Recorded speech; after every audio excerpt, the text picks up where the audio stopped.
ஸ்ரீமதி ராமானுஜாய நமः.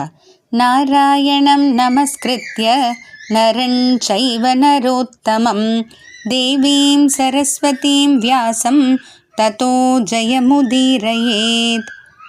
நாள்தோறும் பகவத்கீதையில் ராஜவித்யா ராஜகுஹ்ய யோகம்ன்ற 9வது அத்தியாயத்தில் நம்ம 17 ஸ்லோகங்கள் வரைக்கும் பார்த்துருக்கோம்.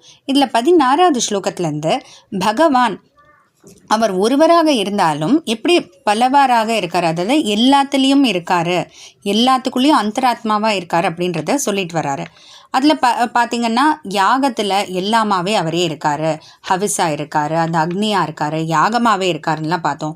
பிறகு வேதங்களாக இருக்கார், மாதாவா பிதாவா எல்லாவாவும் இருக்காருன்னு. இப்போ அடுத்து 18வது ஸ்லோகத்தில் வேறு எதில் எல்லாம் அவர் அந்தராத்மாவாக இருக்கார் அப்படின்றத பார்க்க போகிறோம். கதிர் பர்த்தா பிரபு சாட்சி நிவாசரணம் சுஹ்ருத் பிரபவஃ பிரலயஸ்தானம் நிதானம் பீஜமவ்யயம். கதிஹி பெருமாளே கத்தியாக இருக்காருன்னா இப்போ உலகத்தில் பார்த்திங்கன்னா அடையப்படும் ஒரு பொருளாக இருக்கலாம், ஒரு இடமா இருக்கலாம். இப்போது அடைய வேண்டிய ஒரு இடம்னு பல இடங்கள் கொண்டாடப்படுது இல்லையா, ஸ்வர்க்கம், சந்திரலோகம், சத்தியலோகம் அப்படின்ட்டு. இது போன்ற அந்த இடங்கள் எல்லாம் இல்லை பொருட்கள்லாம் ஒரு கத்தின்னு சொல்லலாம் இல்லையா, அதுவும் பகவானே கத்தியாக இருக்கார் அப்படின்ட்டு. அடுத்து பர்த்தா, இந்த இடத்துல பர்த்தான்றது நம்ம கணவன் அப்படின்ற அந்த அர்த்தம் கிடையாது, தாங்குபவர் அப்படின்ற அர்த்தம். அப்போ பகவான் எல்லாருக்கும் பர்த்தாவாக இருக்கார். உலகத்தில் இருக்கிற அனைத்துக்கும் அவரே பர்த்தாவா தாங்குபவராக இருக்கார்.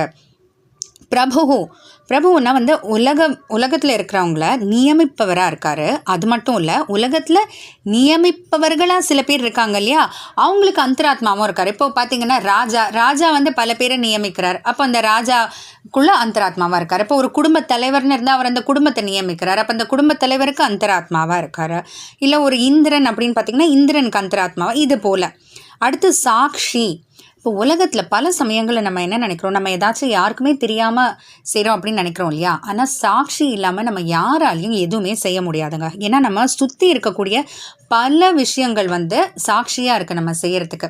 அதாவது சூரியன், சந்திரன், காற்று இல்லாத இடமே இருக்க முடியாது. ஏன் ஆகாசம், பூமியே, நம்ம நிற்கக்கூடிய பூமியே சாட்சியாக இருக்குது. அப்போ அதெல்லாமாவும் பகவானாகவே இருக்கார் அப்படின்ட்டு. அடுத்து நிவாசக அப்படின்னா நம்ம வாழ்கிற ஒரு இடம், எதோ நம்ம வாழ்கிற இடம்னு நினைக்கிறோமோ அது ஒரு வீடாக இருக்கலாம், இல்லை மிருகங்களுக்கு காடாக இருக்கலாம், இல்லை இந்த நிலமாகவே இருக்கலாம், இல்லை அந்த ஒரு வீட்டுக்குள்ளே ஒரு அறையில் இருக்கோமா அந்த அறையாக கூட இருக்கலாம். அப்போ நிவாசக அந்த நம்ம வாழ்கிற இடமாவும் இருக்கார் பகவான். சரணம், நம்ம வேண்டியதெல்லாம் பெற்றுக் கொடுக்குது இல்லையா, அதே போல் வேண்டாததை தவிர்த்து கொடுக்கும் அந்த ஒரு பொருள், அந்த ஒரு அடிப்படை பொருள் இல்லை நபராக இருக்கலாம், அதுக்கும் அந்தராத்மாவாக பகவானே இருக்கார். இப்போ பார்த்தீங்கன்னா மருந்து நமக்கு தேவையில்லாத வியாதியை போக்கி கொடுக்குது. அப்போ அந்த மருந்தாகவும் பகவான் இருக்கார், அந்த மருந்து கொடுக்கும் வைத்தியராகவும் பகவானே இருக்கார். சுஹ்ருத்னா நலன் விரும்பி அப்படின்ற நமக்கு நலன் விரும்பிகளாகவும் பகவானே இருக்கார். பிரபவஸ்தானம் பிரளயஸ்தானம்னு. பிரபவஸ்தானம் அப்படின்னா அதாவது இந்த இடமும் ஒரு பொருளும் உலகில் மற்ற பொருட்களுக்கு பிறப்பிடமாக இருக்குது இல்லையா, அங்கேருந்து தான் வருது அப்படின்ட்டு. அப்போ அந்த இடமாவும் பகவான் இருக்கார். பிரளயஸ்தானம், அழியும் போது எல்லா பொருட்களும் போய் ஒரு லைக்கும் இல்லையா, அந்த இடமாவும் பகவானே இருக்கார். நிதானம்னா இந்த பொருள்ல இருந்து தான் எல்லாமே உருவாகுது, திரும்ப அங்கேயே போய் லயமடையுது அப்படின்னு இருக்க, அந்த பொருளாகவும் பகவானே இருக்கார் அப்படின்றது தான் இதெல்லாம் நம்ம இது வரைக்கும் பார்த்துட்டு வருது. அது மட்டும் இல்லை, இது எல்லாவும் பகவான் இருக்காருன்றது ஆச்சரியம் இல்லை, இது எல்லாவா இருந்தும் அவ்யயம் பீஜம், மாறுதலே இல்லாத குறைவற்றதான அழியாமல் இருக்கக்கூடிய ஒரு விதை எல்லாத்துக்கும் காரணமாக இருக்காரு அப்படின்ட்டு. ஏன்னா இப்போ பார்த்தீங்கன்னா இந்த மண்ணில் இருந்து தான் நமக்கு பானை கிடைக்குது, ஆனால் அந்த மண் உருமாறின பிறகு தான் பானை கிடைக்குது. இப்போ அந்த ஒரு மண்ணை வச்சு நம்ம பானை செய்கிறோன்னா பானை வந்த பிறகு அந்த மண் இருக்காது, இல்லாமல் போயிடும்.